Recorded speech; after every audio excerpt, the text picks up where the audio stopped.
7. Bentley segera tiba di Riverdale Virtuous Court. Ini adalah restoran terkenal di kota di mana hanya orang kaya dan bergengsi yang bisa makan. Virtuous Court juga mensyaratkan reservasi keanggotaan di mana persyaratan minimum adalah menghabiskan setidaknya 1 juta untuk mempertahankan keanggotaan. Pada saat itu, berdiri di pintu masuk Virtuous Court adalah seorang pengusaha terkenal. Ketua Kelompok Perdagangan Sipil, Russell Field. Perusahaan yang mengkhususkan diri dalam bisnis impor dan ekspor, terutama berurusan dengan karya seni. Sebagai ketua perusahaan, Russell sendiri adalah orang kaya senilai 3 miliar. Dia juga seorang kolektor terkenal secara nasional. Sosok yang cukup terkenal di kalangan kolektor lokal. Russell telah membawa lebih dari 10 personel dari manajemen tertingginya untuk menunggu dengan hormat di pintu masuk Virtuous Court bersamanya.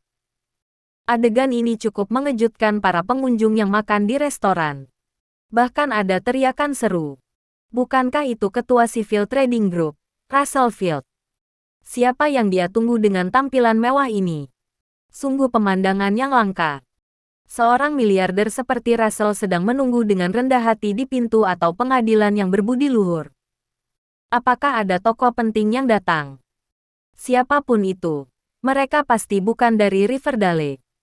Saat Philip melihat kerumunan elit berpakaian bagus menunggu di pintu masuk pengadilan berbudi luhur, dia mengerutkan kening di dalam Bentley.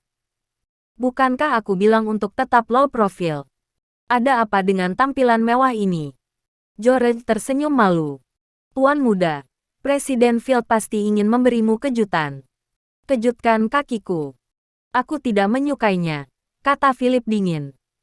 Pergilah ke tempat parkir dan beritahu temanmu untuk menemui kami secara pribadi.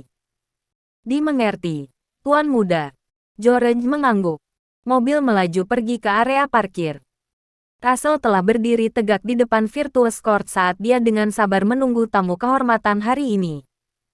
Dia pergi tanpa malu-malu memohon temannya untuk kesempatan ini. Berdiri di sampingnya adalah putranya, Tyler Field. Pria muda itu memasukkan tangannya ke dalam sakunya saat dia berbicara. Terdengar tidak senang. Ayah, siapa yang kita tunggu? Bukankah mereka terlalu sombong? Sudah 20 menit. Russell memelototi Tyler dan berkata dengan suara pelan, berperilakulah sendiri. Jika mereka muncul dan Anda membuat kesalahan, lihat saja bagaimana saya akan menjaga Anda nanti. Tyler mendengus tidak puas, merasa lebih kesal. Dia sudah membuat rencana dengan teman-temannya untuk pergi clubbing, tetapi ayah lamanya telah menyeretnya untuk bertemu dengan beberapa investor besar. Namun, tidak ada bayangan orang itu bahkan setelah pertunjukan besar ini. Saat itu, Russell menerima panggilan telepon dan kemudian dengan sungguh-sungguh berbalik. Baiklah, semuanya, ayo masuk ke dalam. Mereka sudah ada di sini. Sudah di sini. Banyak dari mereka bingung tapi kebanyakan kesal. Tyler lebih marah. Dia menggerutu pelan. Apa-apaan ini? Siapa orang ini? Aku sudah menunggu sepanjang hari sekarang, tapi aku bahkan tidak melihat mereka.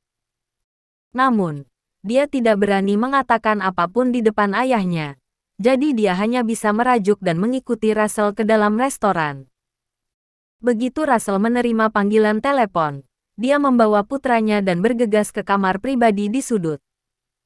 Saat pintu didorong terbuka, Tyler melihat 2 orang berdiri di dalam, tapi tatapannya tertuju pada Philip. Persetan. Apakah ini investor besar itu? Ayah tidak mungkin buta ini, kan? Bagian mana dari pria ini yang terlihat canggih? Dia terlihat seperti pekerja migran di jalanan. Tyler tidak bisa menahan tawa saat ketidakpuasannya tumbuh. Berkat orang ini dia tidak bisa keluar dan bersenang-senang. Sebaliknya, Russell telah mengulurkan kedua tangannya dan wajah penuh senyum saat dia pergi ke arah George, yang berdiri dengan tongkat. Presiden Thomas, Anda akhirnya di sini. George tersenyum dan mengangguk, hanya mengulurkan satu tangan untuk berjabat tangan dengan pria lain. Tatapan Russell kemudian beralih ke pemuda yang berdiri di samping George. Ini tuan muda saya, Tuan Muda Clarke. Dia juga investor kali ini. George memperkenalkan sambil tersenyum. Muda, Tuan Muda. George Thomas, Tuan Muda Presiden George. Russell adalah presiden perusahaan, dan kekayaannya mencapai 3 miliar. Dia juga seorang tokoh terkemuka di Riverdale City. Meskipun dia tidak dapat dibandingkan dengan George, yang bernilai lebih dari 10 miliar, dia setidaknya mengenal dunia. Dikatakan bahwa George Thomas datang dari bekerja untuk keluarga kaya yang tersembunyi. Dan keluarga itu mengendalikan lebih dari setengah aset dunia. Itu pasti berarti tuan muda dari keluarga ini memiliki eksistensi yang menakutkan. Dia harus sangat berhati-hati. Memikirkan hal ini, Russell mengulurkan tangannya dengan sangat gentar. Pelayan yang rendah hati ini, Russell Field, terlalu keras untuk mengenali tuan muda Clarke. Saya harap Tuan Muda Clarke dapat memaafkan saya.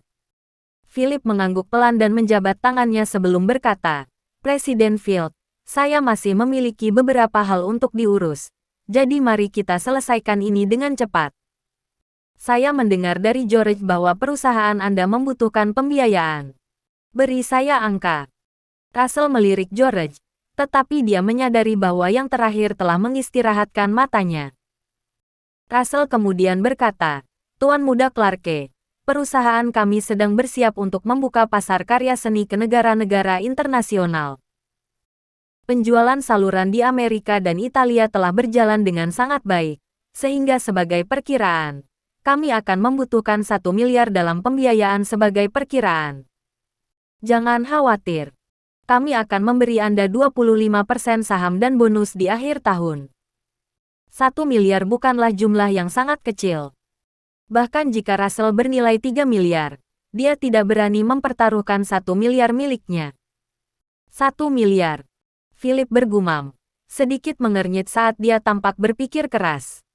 Ini membuat Russell cemas di dalam. Meminta 1 miliar pada awalnya agak terlalu banyak.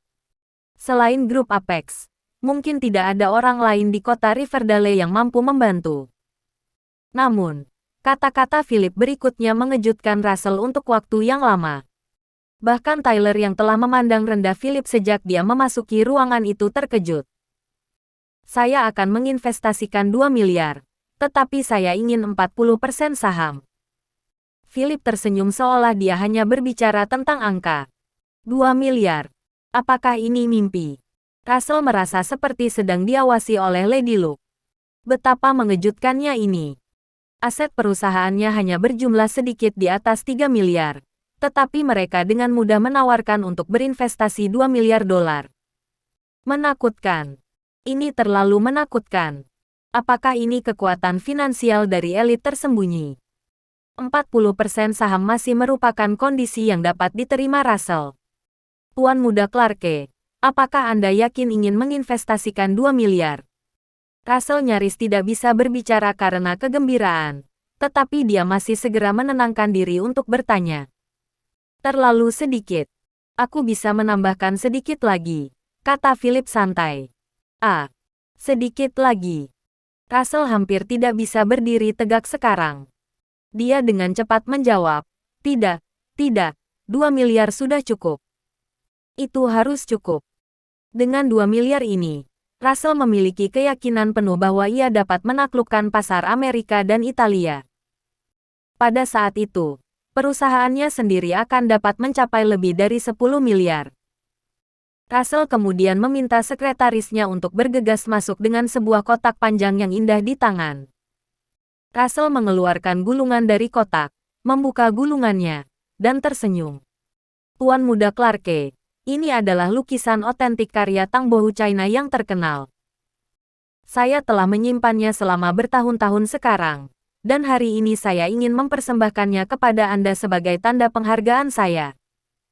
Sebagai kolektor seni terkenal di dalam negeri, lukisan-lukisan yang diberikan Russell secara alami asli.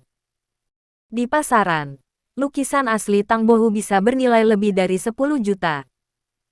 Namun, bagi Russell, dibandingkan dengan investasi Philip, lukisan ini tidak ada artinya. Philip hanya meliriknya dan mengangguk. Terima kasih, Presiden Field. Dia kemudian memegang lukisan yang digulung di bawah lengannya dan meninggalkan kamar pribadi bersama George.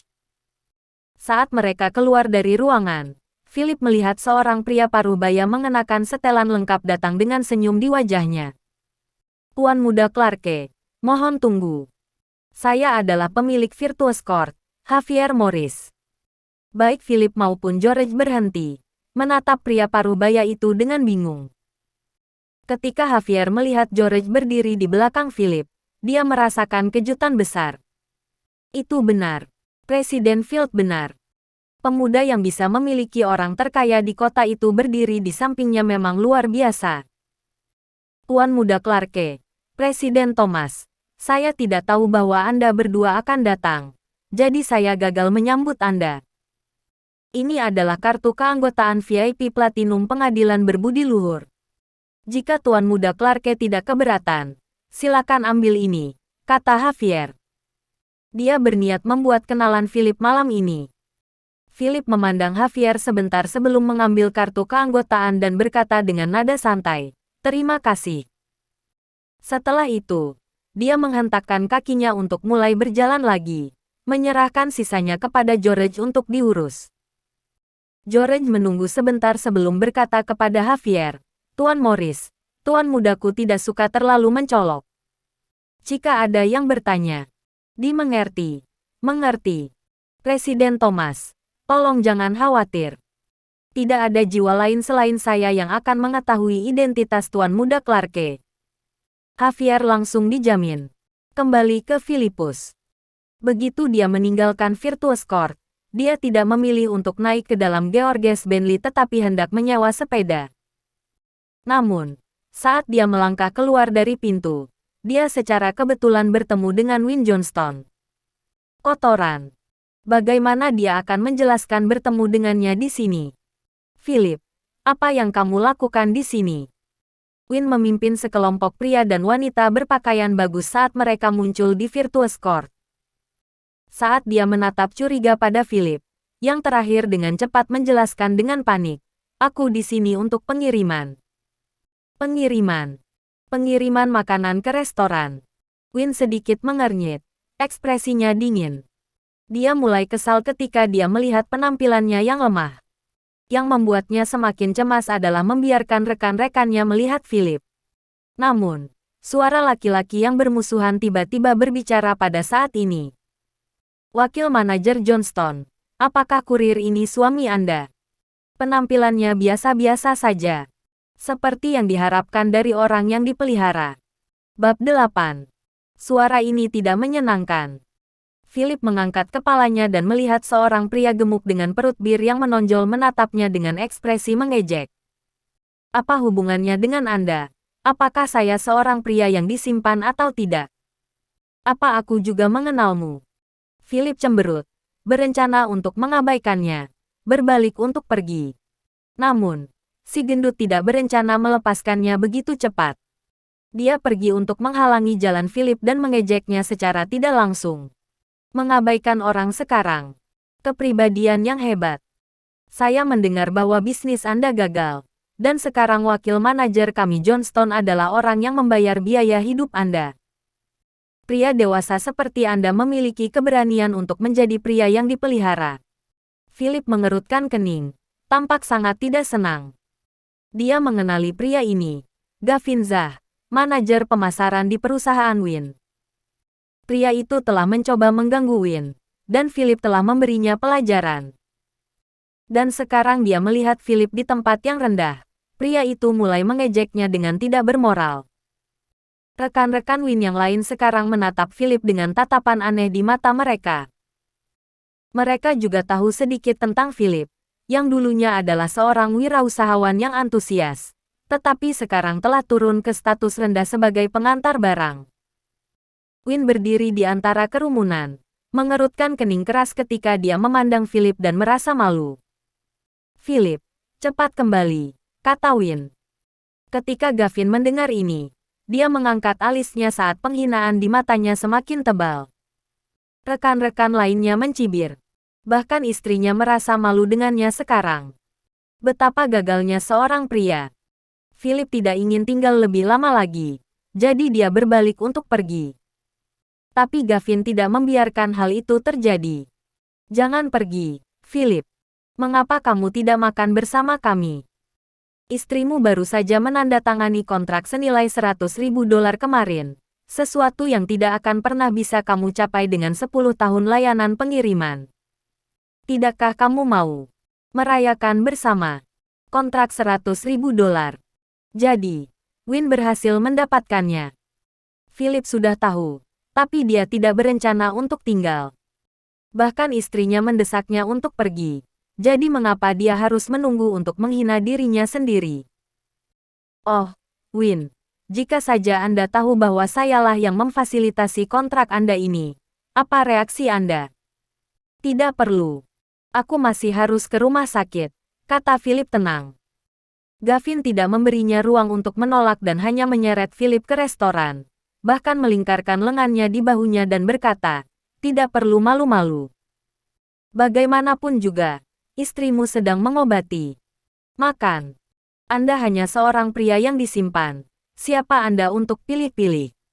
Maka, kerumunan memasuki pengadilan berbudi luhur dengan Philip dipaksa untuk tinggal. Namun, dia berdiri sendirian di sudut sementara Win berkerumun di sekitar rekan-rekannya saat mereka mengobrol dengan penuh semangat tentang bagaimana dia berhasil menyelesaikan kesepakatan. Wakil manajer Johnston, Anda menyebutkan bahwa Anda menutup kesepakatan ini karena seseorang telah membantu Anda. Salah satu wanita berpakaian indah bertanya dengan kaget. Win mengangguk. Manajer Warren dari Victory Pharmaceuticals membuatku kesulitan. Kalian juga tahu bahwa dia telah mencoba mengajakku makan. Tapi kemarin, setelah mendapat telepon, dia tiba-tiba berkata bahwa dia akan menandatangani kontrak dan bahkan dengan tulus meminta maaf kepadaku. Saat dia berbicara, Win tanpa sadar menatap Philip yang berdiri linglung di sudut. Dia tidak bisa membantu tetapi merasa sedih dan kecewa. Dia berharap orang itu adalah Philip, tetapi dia tahu itu tidak mungkin. Wow, siapa ini yang naksir wakil manajer kita? Bahkan membantumu dengan kontrak 100.000 ini. Wanita itu dengan sengaja memekik dengan suara keras agar Philip bisa mendengarnya. Lihatlah dirimu, kau hal yang tidak berharga. Istri Anda sedang dirayu, tetapi Anda masih berdiri di sana seperti orang idiot. Betapa tidak berguna. Saat orang banyak mengobrol dengan gembira, Gavin berjalan dengan ekspresi yang bertentangan dan berkata, kita tidak bisa makan di sini. Mereka membutuhkan reservasi, dan hanya anggota yang bisa masuk. Gavin tidak percaya bahwa Virtuous Court benar-benar membutuhkan reservasi dan bahwa aplikasi keanggotaan membutuhkan pengeluaran minimum 1 juta per tahun. Mereka yang bisa menghabiskan 1 juta untuk makan di sini kaya. Win segera berdiri dengan ekspresi bermasalah dan berkata, apa yang harus kita lakukan? Bagaimana kalau kita pindah ke tempat lain? Dia telah berjanji untuk mentraktir semua orang hari ini. Tetapi untuk berpikir bahwa tempat ini membutuhkan reservasi. Ini adalah pertama kalinya Win berada di sini. Dan seorang kolega bahkan menyarankannya. Hah? Apa kau serius? Manajer Zah. Kita sudah sejauh ini. Manajer Zah, pikirkan sesuatu.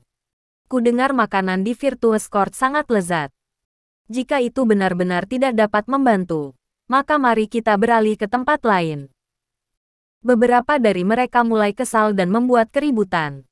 Gavin merasa tidak berdaya.